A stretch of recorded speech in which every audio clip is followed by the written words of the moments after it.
Many Christians are not ready for this truth. What if I told you that the Messiah's name is not really Jesus? It's actually Yahusha HaMashiach. And what if I told you that the Father's name, Yahweh, is not Yahweh? It's actually Yahuwah. A lot of Christians are not ready for this. But this is the truth because Jesus is actually a false name in the context of the historical archives. Did you know that the letter J was actually invented? The alphabet section was actually invented in 1500s. I'm not joking, guys. It's nearly 500 years old. The reason why I'm saying this is because the Father in heaven has led me to his truth on knowing him a lot better than used to. I'm not saying I'm a better Christian. No, I am not saying I'm a better Christian.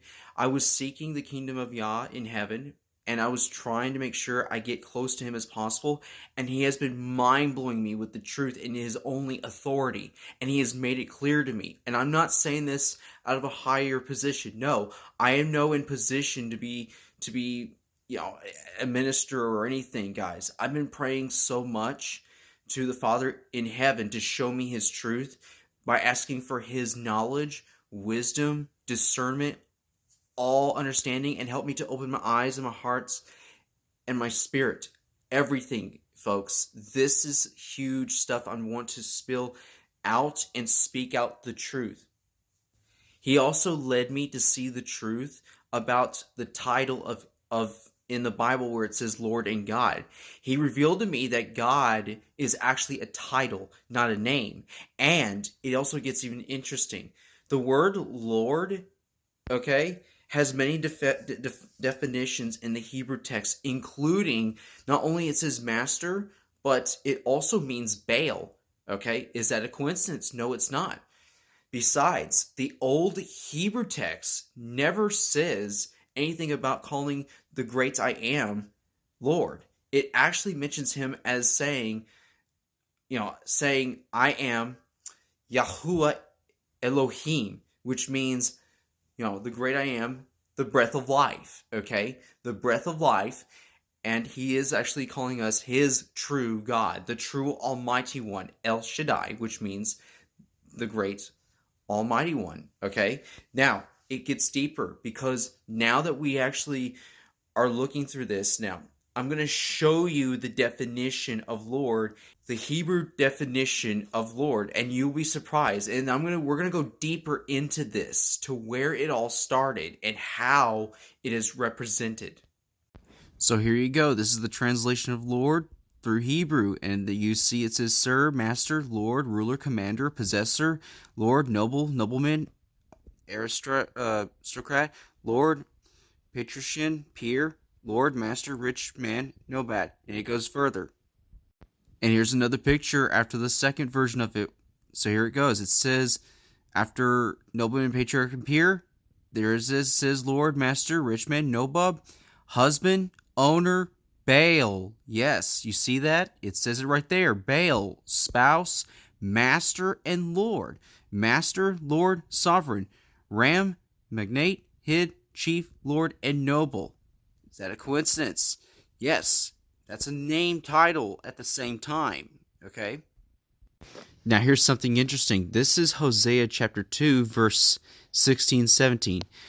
When the day comes, now it says Lord, but I'm going to say Yahuwah because it's the name of our God in heaven. You will call me my husband instead of my master. Interesting. And here it comes 17. O Israel, I will wipe the many names of Baal from your lips, and you will never mention them again.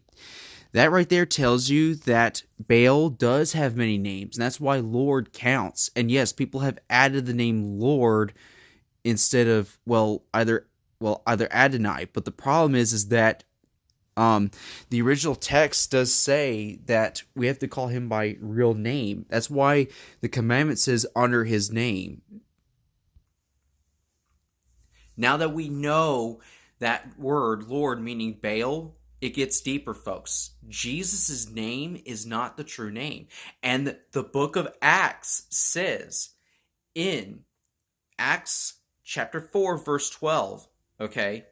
Let's go read this. It says here in verse 12, There is salvation in no one else. Yah has given no other names under heaven by which we must be saved. If you catch that, it says he has given no other name under heaven. That's the clue right there for you to understand that there's only one name, folks. That's right, folks. No other name. That means translation names don't count. You have to say the original name, okay? For example, if my name is originally, say, like Christopher Lewis, okay? Is it right to translate to a different name? Of course not. It's still the person, individual I must keep is my real name, not an alter name. That's actually a culture reference to say someone's name in a different way. But the problem is that does not fulfill the Messiah's true name. His true name is Yahushua HaMashiach. And if the more you look at this, okay, you must seek and you shall find. Based on what Matthew chapter 7 verse 7 says, you'll realize that the Father has given us clues to seek for his knowledge, okay? We have to seek all for his knowledge in order to truly know who he is, the Creator himself, who is above gods, and he has angels who are powerful enough to defeat the false gods. So here we got is Hosea chapter 4 verse 6, Old Testament. And it says, my people are being destroyed because they don't know me. Since you priests refuse to know me, I refuse to recognize you as my priests. Since you have forgotten the laws of your God, I will forget to bless your children. Now, this is actually a different translation that I have. It says, they are being destroyed because they don't know me. That's true. But in King James Version, it says, they are being destroyed because they lack my knowledge. They're both true, because the more knowledge you have, the more you're able to seek the truth and realize who he is and his true name. And here's another interesting biblical verse. This is Jeremiah chapter 4, verse 22. This says, my people are foolish and do not know me, says Yahuwah. They are stupid children who have no understanding.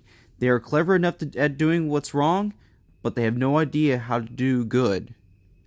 Folks, this is what happens, because if you go look at the historical archives, you'll realize that even the Greeks knew his true name, but has altered it in their other names. Because originally, when the letter J, before the letter J was made, okay, it was an I they made, okay? And yes, it was spelled Eusis. And the scary part about that is that they use names in Greek theology to use names that relates to the name Zeus with ending of the word U and S, right? That's why they made it in their own version, because of their own cultural view, their own personal eyes.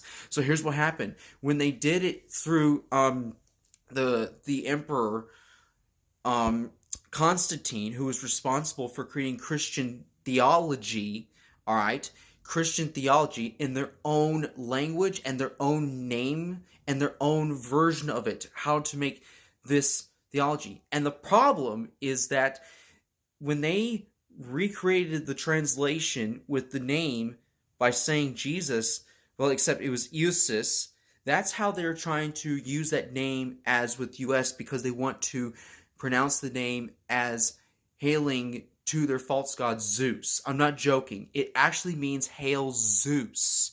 Go look this up deep and seek, and you will find. Here's this. Funny how everything on here claiming to know how language works also seems to operate on motive and are defensive about this translation.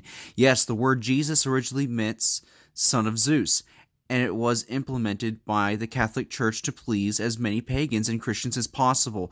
The word Catholic means universal, which sheds light on why they would want to merge holidays like Christmas, the pagan birthday of the sun. And here's another one. It says, yes, Jesus has nothing to do with the son of Yahuwah Elohim, or Elohim, that's what it means. Jesus is a hybrid and false Messiah. The true Messiah is Yahushua HaMashiach, but it's actually Yahusha, by the way. Yeshua has his father's name within it. It says Yah, and he is the only son who can rightfully come in his father's name. We'll go to part 2 for more information.